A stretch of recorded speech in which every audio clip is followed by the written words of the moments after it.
మొన్న చంద్రబాబు, నిన్న పవన్ కళ్యాణ్ వరుసగా ఇప్పుడు సోషల్ మీడియా గొంతు నొక్కేందుకు చట్టాన్ని ఏమన్నా తెస్తారా?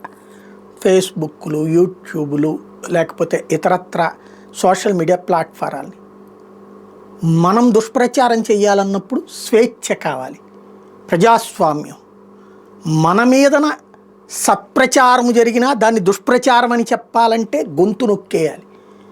దుష్ప్రచారం సోషల్ మీడియా చేస్తే, ఫర్ ఎగ్జాంపుల్, ఒక వ్యక్తి అమరావతిలో ఏమీ లేకుండానే తప్పు జరిగింది అని పోస్ట్ పెట్టాడు.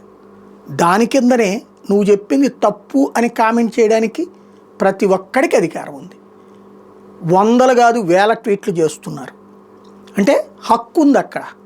మరి అదే నియంతృత్వ నిరంకుశమైనటువంటి మీడియాలో జగన్ మీద 5 ఏళ్లలో బూతులు తిట్టని రోజు ఏదైనా ఉందా? తెలుగుదేశం అనుకూల మీడియాలో ఇప్పటికైనా పోనీ ఆగింది ఏదైనా ఉందా? లేదే. అంటే తిట్టే హక్కు మాకు మాత్రమే ఉంది. మమ్మల్ని ఎవరన్నా నిజాన్ని చూపెట్టి నిలదీసినా తట్టుకోలేము. అబద్ధాలని అసూగా వల్లించేది ఎవరు? ఒక పడవతో ప్రకాశం బ్యారేజీ కొట్టుకుపోయి కృష్ణానది అంతా అక్కడ చుట్టూ కింద ఉన్నటువంటి భూభాగం అంతా కొట్టుకుపోతుందా? మాట్లాడిన వాళ్ళు ఎవరు? దాన్ని సోషల్ మీడియాలో పోస్టులు చేసి రచ్చ చేసిన వాళ్ళు ఎవరు? సిగ్గు, శరము, నీతి నియమం ఏమైనా ఉందా వాళ్ళకి? అంతకంటే దుర్మార్గపు దుష్ప్రచారం ప్రపంచంలో ఏదైనా ఉందా? అమరావతిలో ఏమీ కాలేదు కానీ అబద్ధ ప్రచారం చేశారు. మరి ఏమీ కానప్పుడు ఎత్తిపోసిన వరద నీళ్లు ఎక్కడివి? ఎవరిళ్లలో నుంచన్నా తీసుకొచ్చి పోసారా? కొండవీటి వాగు వాటరే కదా ఎత్తిపోతల ద్వారా పోసింది.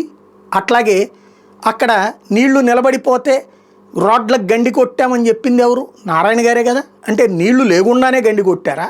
లేని నీళ్లు తెచ్చి గండి కొట్టి పారబోసారా? అదే ముంపు. బొడమేరులో నుంచి గండి పడితే వచ్చింది, మునిగింది. అదేమన్నారు? ముంపు అన్నారా? లేకపోతే దాన్ని సాధారణ ఈత కొట్టే కొలనన్నారా? ముంపనినే అన్నాం కదా. 10 రోజుల పాటు ముంపు బారిన పడినటువంటి విజయవాడని రక్షించామనే చెప్పారు కదా. మరి అక్కడ గండి కొడితే ముంపు అంటే ఇక్కడ గండి కొట్టక ముందు ఉన్నటువంటిది ముంపు కాకపోతే మరి ఏదవుతుంది? అంటే దాన్ని అవన్నీ అసలు ఏం మాట్లాడకూడదు. అంటే ఇక ఇట్లాగా మాట్లాడే వాళ్ళ గొంతులు నొక్కడానికి సోషల్ మీడియాలో దుష్ప్రచారం అసలు దుష్ప్రచారం అనే పదానికి పేటెంట్ హక్కు ఎవరికి ఉంది? అధికార పక్షాన్ని తప్పించి. ఒకసారి ఆలోచిస్తే పోలా.